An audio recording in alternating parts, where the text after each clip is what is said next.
Attention. Reports are emerging that Iran and the United States have made a small step towards reaching an agreement in their nuclear negotiations. It's thought both sides have tentatively agreed for Tehran to ship to Russia much of the material which could be used in making any potential bombs. But sources say there are plenty of differences to overcome too.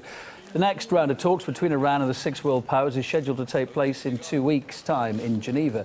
The West wants Iran to curb its atomic program in return for the easing of sanctions. Negotiations last November didn't yield any concrete results then, with all sides now saying they're going to work for a final deal maybe in the summer. Let's talk about this with Soraya Sepaport-Ulrich, an independent researcher and writer.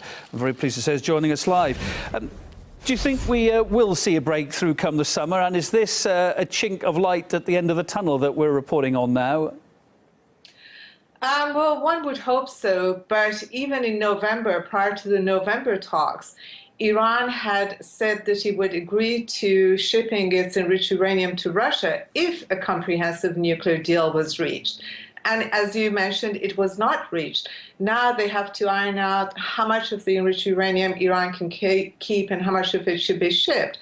But I must mention that talks from here on are only going to get a lot more complicated.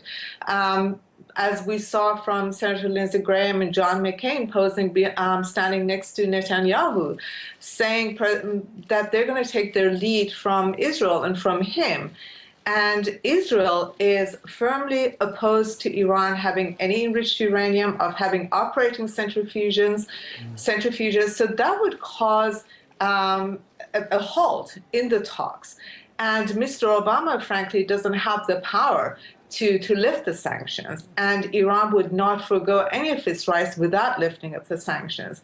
So one would hope that a conclusion is reached where sovereignty and rights are recognized and the sanctions are lifted. But with the new Congress posed to impose new sanctions, and we saw from what happened in the UN Security Council about the Palestinian state, who's in charge of America. It's most definitely Israel has the last say on everything. It's very unlikely, frankly, that they would reach a comprehensive deal. So let me just make this clear, as far as you see it, and we're saying it's a little bit of good news. I mean, this arrangement, this proposal was first put forward by Russia to take the enriched uranium. It's basically to make sure, or to try to prove to the rest of the world, that Iran could only be using its nuclear material to make electric power, which is what it says it wants to do for civilian uses, i.e. they wouldn't have the material there to potentially make a bomb. It would be in Russia. Now, at the time, it was Iran that said they didn't want to let any of their nuclear material go. So what's actually changed here then now? What is this small step we're talking about? Well, frankly, I think this step, first of all, this is a leak. We can't place much accuracy on it. I mean, certainly Iran has not confirmed it. And the official that did leak it to the AP, Associated Press, wanted to remain anonymous. And from the very onset, these talks have been shrouded by mystery and secrecy and, contradictions. You hear one thing one day, the next day it's denied.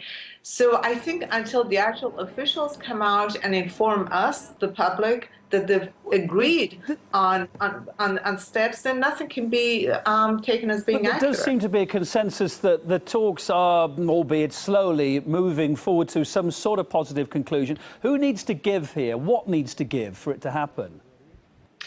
Well, frankly, I think that if one were able to lift the sanctions altogether, and that's up to the United States Congress. It's not up to President Obama. If Congress is willing to work with Iran and with the president and the rest of the world, then a deal could be reached. I think Iran has made many compromises, but I think that even 3 days ago, more sanctions were enforced. There were 6 individuals and 3 companies that were penalized by the Treasury Department. So we see a lot of contradictions coming out of the United States. I think Mr. Obama would love to have a legacy that he's managed to subdue Iran and bring its civilian nuclear program to a halt. But I don't believe that, after all, even Mr. Salehi, who's the head of Iran's atomic energy, has said they will not succumb to sanctions. They will stand by their rights, but I think they're willing to cooperate. But I think the sticky point in all this is going to be sanctions, it's going to be Congress, it's going to be Israel's stance. So we've got to leave it there. Thank you for your time. Thank you for your thoughts. We'll follow it closely and be back to you throughout the course of the year for your thoughts ongoing. Thank you.